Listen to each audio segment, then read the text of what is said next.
perhaps we can now look at the so-called diplomacy that's been going on. Some actual diplomacy, some not so much.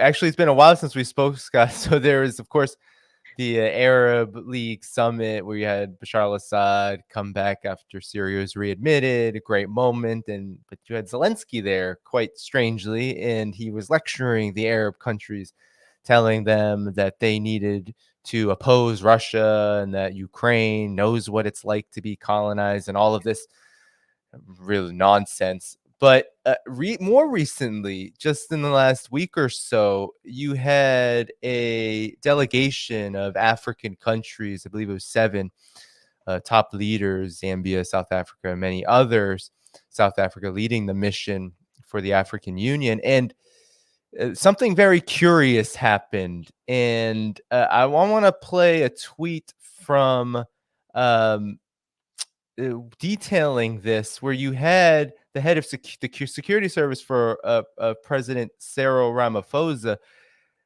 It was held up in Poland, and then they could not enter Hungary's airspace. Hungary wouldn't allow them to enter, and so Ramaphosa was in Kiev without much of a security detail. But I want to play this video and get your reaction, Scott, because this has been something that's been going on for the entire conflict, where there have been legitimate attempts to foster an environment for peace.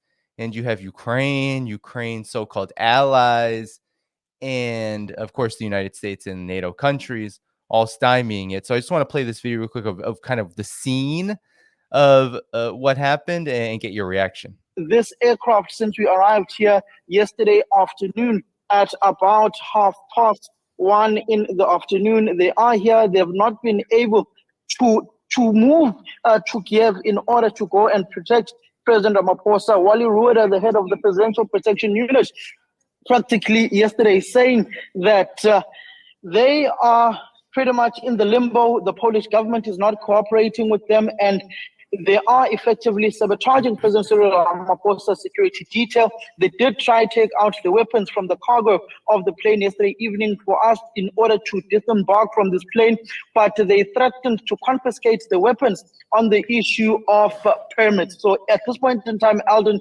over 22 hours we've been on this flight and not allowed to disembark. We are now being told, and our passports have been taken for processing. We may end up flying to Rizowa and ultimately getting to Russia later on in the day in order to be able to make it to the meeting between the African heads of state and President Vladimir Putin tomorrow. If it's going to show you some of the conditions on this plane, we are effectively sleeping here. For instance, this was my bed for the past 48 hours since we left South Africa, and effectively yesterday since we arrived.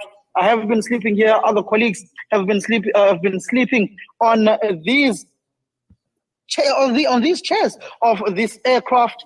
We only have 2 amenities, which are toilets that we are using amongst males and females on this aircraft. So you get the picture. There was no such trouble on the trip to Russia. Russia was very amenable to the African delegation. But this has kind of been the contrast for quite some time. Your reaction, Scott, to this, because to me it was just so emblematic of what's been going on in this conflict since it began. Well, let's just start with this incident in particular. I don't know all the details. I do know that there are some people who are sympathetic to the Polish government, saying that this airplane landed at the wrong airport, that they didn't have the appropriate paperwork, and that they were non-cooperative. That could just be Polish, making up excuses. What we do know is that Poland is not a fan of these peace initiatives, and so and we also do know the following: that the Polish are some of the most racist people in Europe. We know that because there were a number of African students studying in Ukraine when this conflict started, who tried to flee together with other Ukrainian refugees to Poland, and they were stopped at the border because they were black. The Poles are just straight up racist. So, I think that,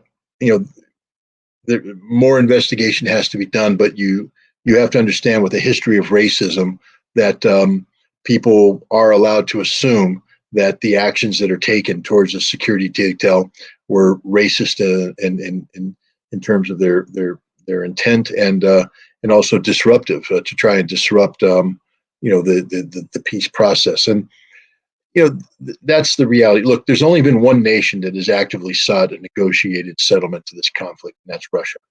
Russia sought this through the Minsk Accords from 2014 up until the start of the conflict in February 2022. Russia kept saying, please implement Minsk. If you implement Minsk, all of this goes away. But we now know that the Ukrainians, the Germans, the French viewed Minsk as nothing more than a sham. It was designed to deceive the Russians, to buy time to build a Ukrainian army capable of carrying out offensive operations to resolve the situation in the Donbass. A lot of people don't know this, that in the lead up to the conflict, that Russia and Ukraine were engaged in active negotiations to prevent a war, that Russia was saying, look, we don't want to do this, but these are our conditions. You need to, say you're not going to join NATO. You need to get rid of some of this NATO infrastructure that you've developed. You need to do X, Y, and Z. But in exchange, the Donbass will be independent, but a referendum will be held to decide which way they want to go. Crimea will be Russian, but other than that, everything will be cool. The Ukrainians dumped that at the last minute, claiming how they fooled the Russians. But even when the Russians went in on the special military operation, the purpose of the special military operation wasn't to occupy Kiev or destroy Ukraine. It was to compel the Ukrainians to return to the negotiation that they walked away from. That's all Russia wanted. And we know this because there were 3 negotiations in Gomel, Belarus. There were additional consultations in Turkey that led to a scheduled meeting on 1 April between the Russian delegation, Ukrainian delegation, that would have resulted, had it occurred, with a peace treaty that would have brought an end to the conflict. How do we know this? Well, that African delegation met with Vladimir Putin in St. Petersburg. And in there, where they were talking about the importance of negotiating, Putin said, just so you guys know, that's what we've been trying to do. And he produced the treaties signed by the Ukrainians, where they said, yep, we agreed to this in principle. Let's get the final delegations in to finalize this. The Ukrainians walked away based upon pressure put upon them by Boris Johnson, the British Prime Minister. But the Russians have been seeking a negotiated conclusion to this conflict from day one. And here's, again, the irony is the peace treaty that Ukraine was offered on 1 April is pretty much what the Ukrainians are saying they want now. Russians out of Kherson, Russians out of Zaporizhia, and things of that nature. So, think of the 350,000 dead Ukrainian soldiers. Think of the 20 million displaced Ukrainian civilians. Think of the $1 trillion in damage that's been done to Ukrainian infrastructure. And all that could have been avoided had the Ukrainians just negotiated in good faith. But they haven't. The only party that has negotiated in good faith is the Russians. And but I think the day of negotiations over. I think the Russians are no longer seeking to bring Ukraine to the table. They're seeking the strategic defeat of Ukraine now. And that's how this war has changed. And the difference between the Russian objective of seeking the strategic defeat of Ukraine and the Ukrainian objective of seeking the strategic defeat of Russia is only one side is actually able to achieve the desired outcome. And that's Russia able to decisively defeat Ukraine, which is happening as we speak. The Ukrainian army is being chewed up, spit out, and they don't have the ability to replace these troops with sufficient training or equipment to have a meaningful impact on the battlefield. This war is heading to its final concluding moments. Could you talk about, as you were talking throughout the duration of this conversation, it's been coming up every so often.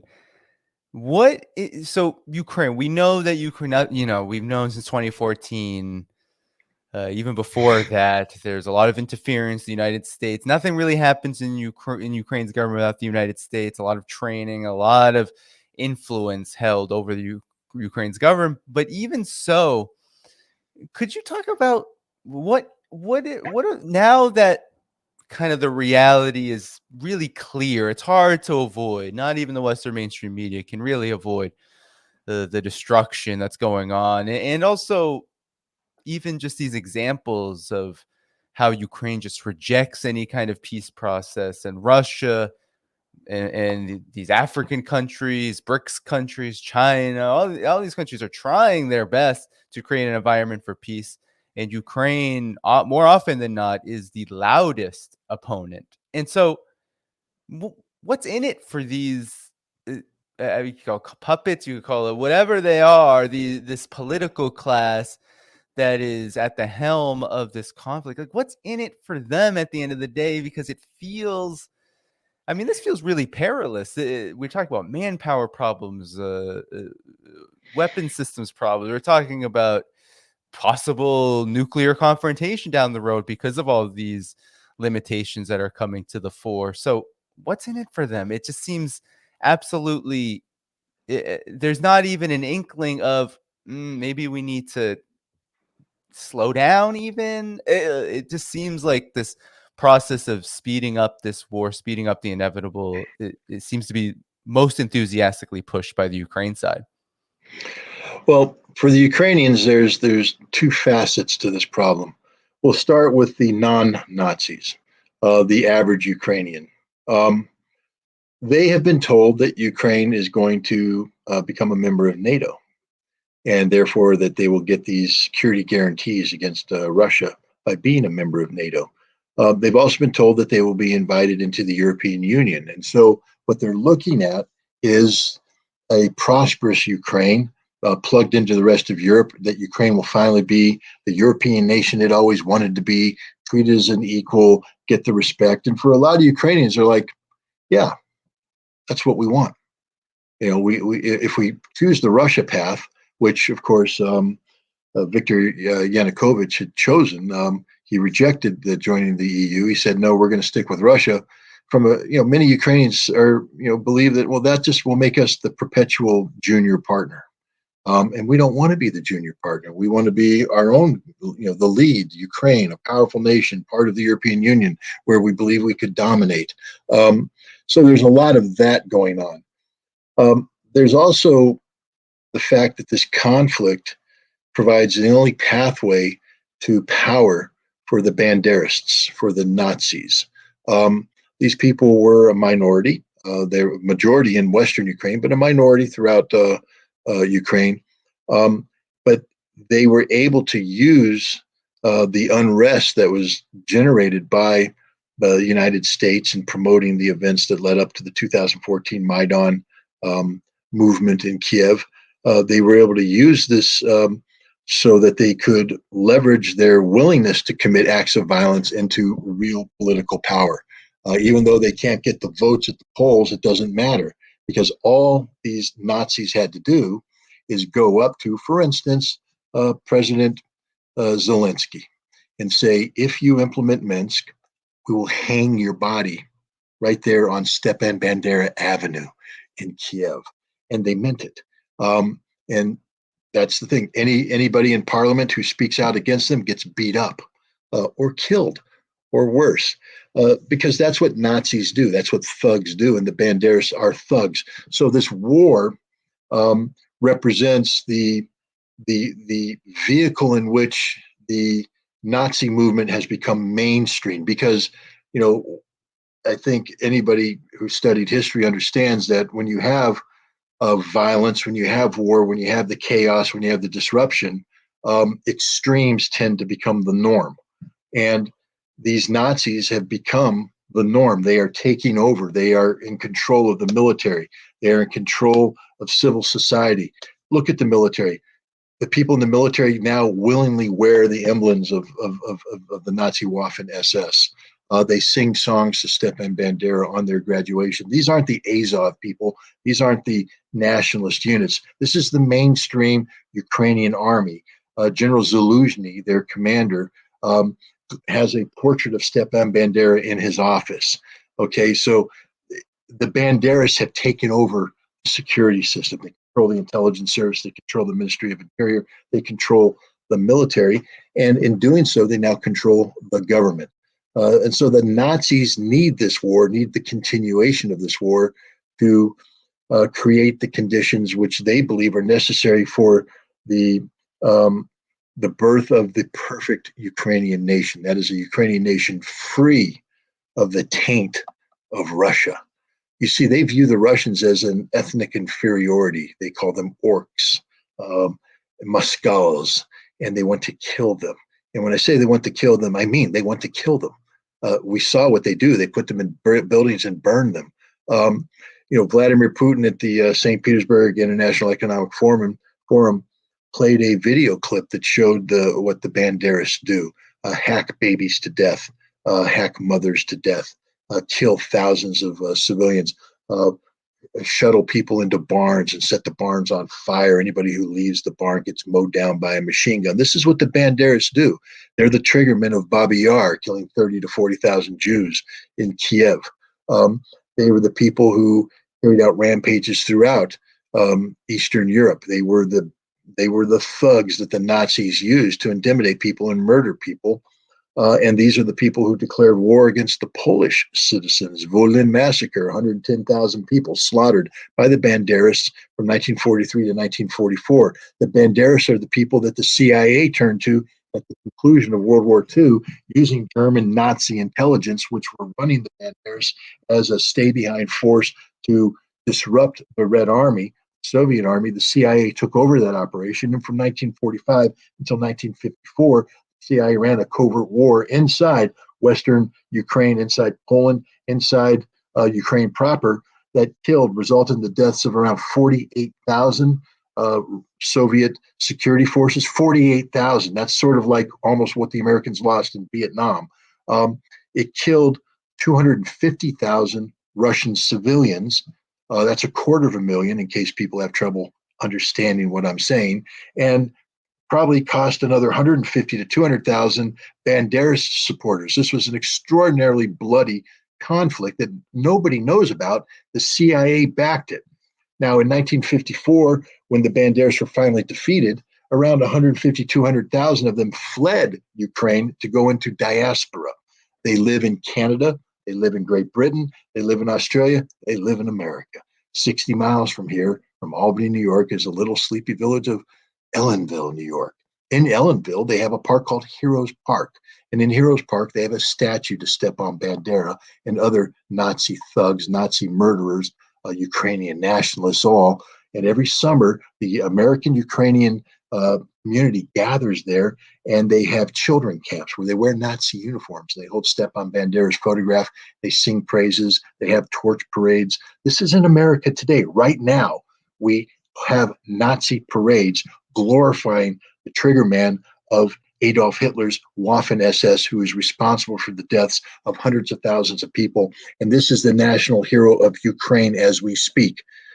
These Banderists are empowered by this conflict.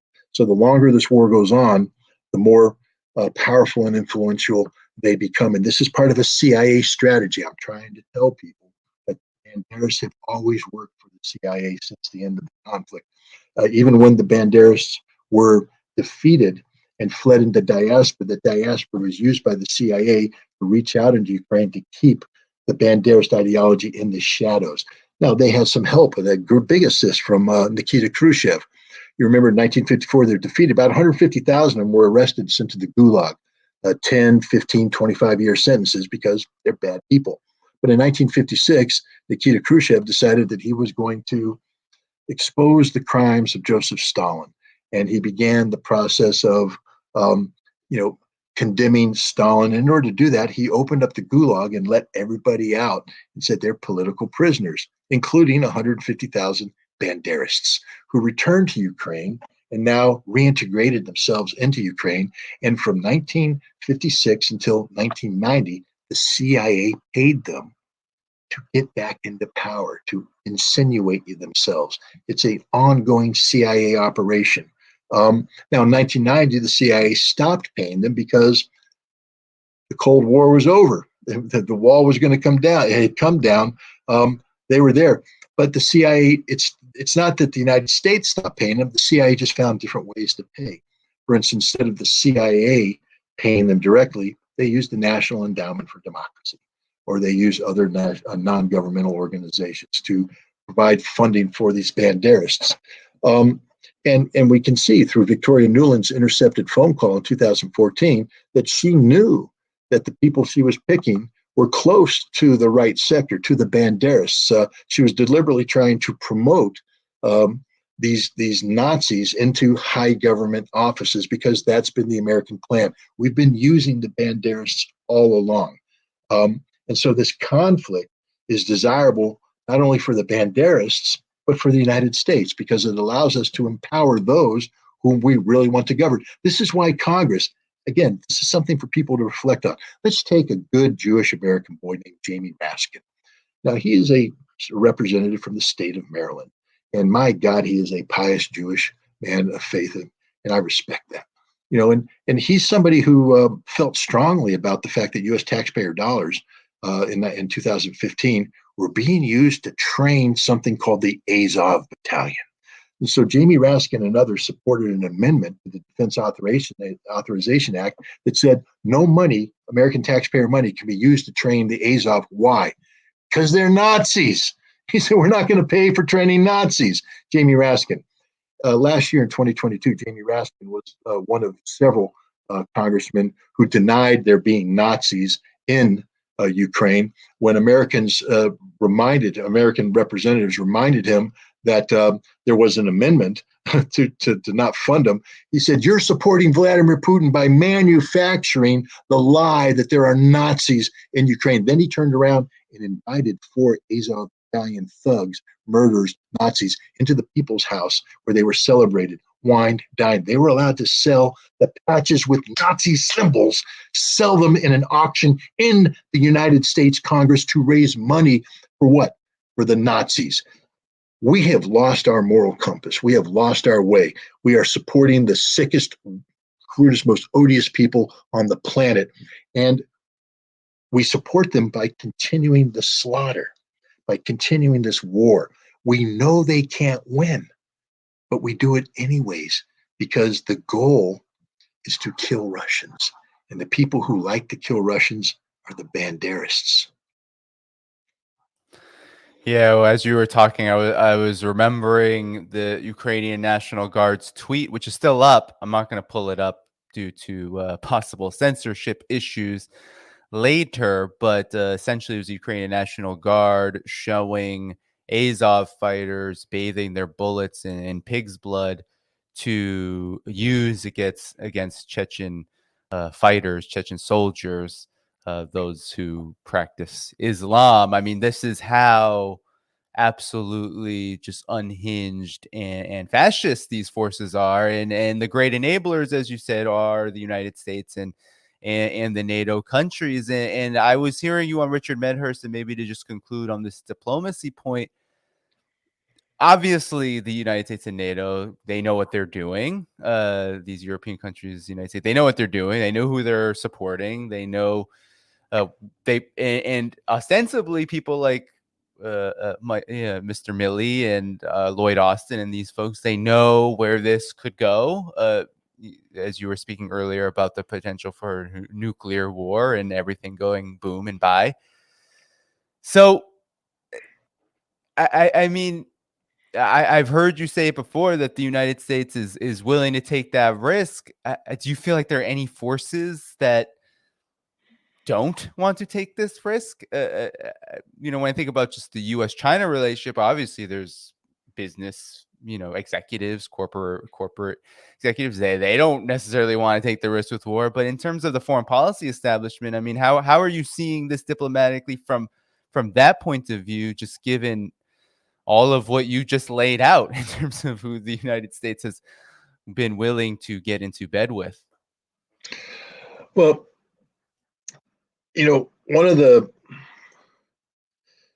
best way to solve a problem is to accurately define the problem first.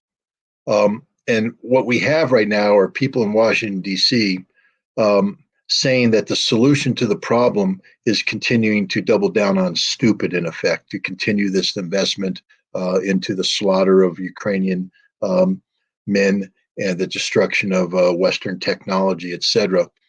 because they say the threat is so real, so visceral that we have no choice but to do this. Um, Now, normally, this kind of policy would be challenged by um, the people's representatives, the United States Congress, where you would bring people in and have hearings and discuss this issue and say, well, you've said this, but let me ask you some questions. Let me demand some answers. Let's get some accountability here. Let's check, do some fact checking. Congress isn't doing that. There are things happening right now. I mean, to give you an example, the Pentagon just accounting error, $6.5 billion. What the hell? That's 6.5 billion more that we can use to we're double tapping corruption so that our defense industry makes even more money off the American taxpayer. How stupid can we be? Apparently, very stupid. Nobody's asking General Miley the question of if you knew that this. I mean, again, here's just be some of my questions that I would ask General Miley. General, how long does it take to train a U.S. Marine? And he'd say, well, 13 weeks of basic training. Okay, is that Marine after basic training ready to go into combat? No, sir. He now has to go into advanced individual training where he becomes an expert in his military occupation specialty. Wow, thanks, General. And how long does that take? That will take another, depending on the specialty, that could take anywhere from another, 10 weeks to several months of intensive training. Is the Marine ready to go to combat now, General? No. The Marine must now join his unit and begin an intensive program of integrating into the unit, training for the specific tasks given in the mission focus of the unit. How long does that take, General? That could take anywhere from 6 months to a year. So, General, you're telling me that in order to have a Marine ready for combat, he has to be trained for about, I don't know, a year and a half. That's right. Okay. Oh, gosh. Now let's talk about the Ukrainians. How much training did the Ukrainians have that you brought to Grafenvor? Well, the average Ukrainian had about 7 weeks of training, maybe 5 weeks tops. And now you put them in contact with advanced NATO equipment. How long does it take to train them on that? To train somebody to operate the Leopard tank? Well, normally the training would take about 5 months. How long did you give the Ukrainians? Oh, we gave them about 5 weeks. And now you've introduced them to combined arms warfare. Very complicated thing. Yes. Our units take anywhere from 6 months to a year to learn how to do combined arms operations. And how long did you give the Ukrainians? We trained them in 4 weeks. So you took Ukrainians with no training. They don't know how to use equipment, and you exposed them to something doctrinally that they couldn't have learned. And then you allowed them to go to war. You murdered them. You see, had American troops been sent into combat with the level of preparation that Ukrainian troops were, Congress would be screaming. If 13,000 body bags came home in less than 3 weeks from any conflict, Congress would be saying, what the hell is going on? And if General Miley went before Congress and claimed to send American troops together with that kind of training they gave the Ukrainians, he'd be criminally negligent. He'd be liable to prosecution because it's murder what he's done. But because they're just Ukrainians, it's okay. We can murder them because we don't care about them. This is the awful reality of the situation that we see today. Americans claim to care about Ukraine. Hell, they virtue signal all over the place with those flags. But we don't care about them because if we did, we would never allow this to happen. This isn't how friends treat friends. We don't care about the Ukrainians, and that's the awful reality here. We're not doing this for Ukraine. We're doing this against Russia. We're willing to sacrifice an entire nation for the cheap thrill of hurting a nation that doesn't wish us any harm whatsoever. Russia is not seeking to bring harm to America. Any harm that's come to us is because of our own actions, what we have done economically by sanctioning Russia. The blowback has hurt us by going to war in Ukraine. The harm is the destruction of our equipment. But had we not gone to war, our equipment wouldn't be destroyed. Ukrainians wouldn't be dying. This is, what we're seeing here is we're exposing the lack of a moral compass on the part of the American people and our government representatives. We are a nation that has lost touch with that which used to define us. We used to be a good people. We used to be a people who believed in individual freedoms. We believed in the value of a human life. Not anymore. Not anymore. And some people say, Scott, you're naive. We never believed in that. And yeah, you could make the case. Korea, we certainly didn't like the Koreans, the South Koreans. We killed a lot of them. Vietnam, well, yeah, we killed a lot of South Vietnamese as well. We're not very good at that. Afghanistan, threw the whole country under the bus. Syria, yeah, we don't care. I guess I have to modify my statement. We don't care about anybody because we're incapable of being friends with anybody. America is only friends with itself, and even then we're not. Because look at the amount of homeless we have. Look how we treat our ethnic minorities. Look how we treat African Americans. Look how we treat anybody, people who don't have money, because that's all we care about is money. Show me the money. If the money's there, you're my friend until the money runs out and then we dump you. That's the horrific reality of America today. And this is a sick nation. This is a diseased nation. We have to heal ourselves. And the best way to do that is to stop committing crimes overseas in the name of the American people and bring the resources home and learn to refocus ourselves on who we could be. You know, the Russians have a higher regard for the American people than the American people have for themselves. And that speaks volumes.